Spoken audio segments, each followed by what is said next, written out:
చాలామంది వ్యక్తులు stock market లేదా మ్యూచువల్ ఫండ్స్లో పెట్టుబడి పెడతారు. కానీ నామినేషన్ వివరాలను లైట్ తీసుకుంటారు. వారు నామినేషన్ల గురించి ప్రస్తావించారు.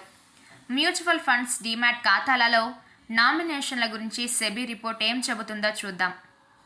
మార్కెట్ల నియంత్రణ సంస్థ సెబీ నామినేషన్లపై కన్సల్టేషన్ పేపర్ను విడుదల చేసింది. దాని ప్రకారం పరిస్థితి నిజంగా ఆందోళనకరంగానే ఉంది. దేశవ్యాప్తంగా ఉన్న 13,64,00,000 సింగిల్ డీమ్యాట్ ఖాతాల్లో 9.9 కోట్ల అకౌంట్లలో నామినేషన్ల వివరాలే లేవు. అసలు ఈ పెట్టుబడి విధానాల్లో నామినేషన్ అనేది ఎందుకు ముఖ్యమో ఇప్పుడు అర్థం చేసుకుందాం. నామినేషన్ అనేది మీరు మరణించిన సందర్భంలో మీ ఆస్తులను చూసుకునే వ్యక్తిని ఎంచుకునే ప్రక్రియ. నిబంధనల ప్రకారం కొత్త డీమ్యాట్ ఖాతాలు లేదా మ్యూచువల్ ఫండ్లకు నామినేషన్ తప్పనిసరి.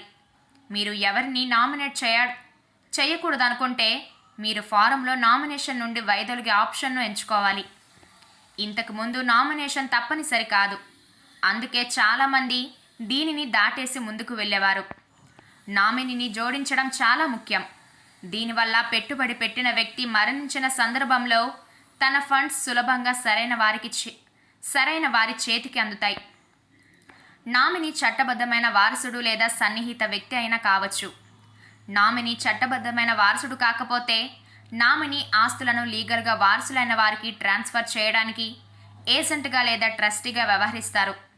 మ్యూచువల్ ఫండ్స్లో నామినీ లేనప్పుడు చట్టపరమైన వారసులు లేదా హక్కుదారులు వీలునామా చట్టబద్ధమైన వారసుడు అని తెలిపే సర్టిఫికెట్, ఇతర పిల్లల నుండి అభ్యంతరం లేదంటూ మరో సర్టిఫికెట్, ఇలా వివిధ పత్రాలను అందించాలి. ఈ పత్రాలు వారి యూనిట్ల వాటాను బదిలీ చేయడానికి అవసరం. చాలామంది పెట్టుబడిదారులు వీలునామా రాయరు.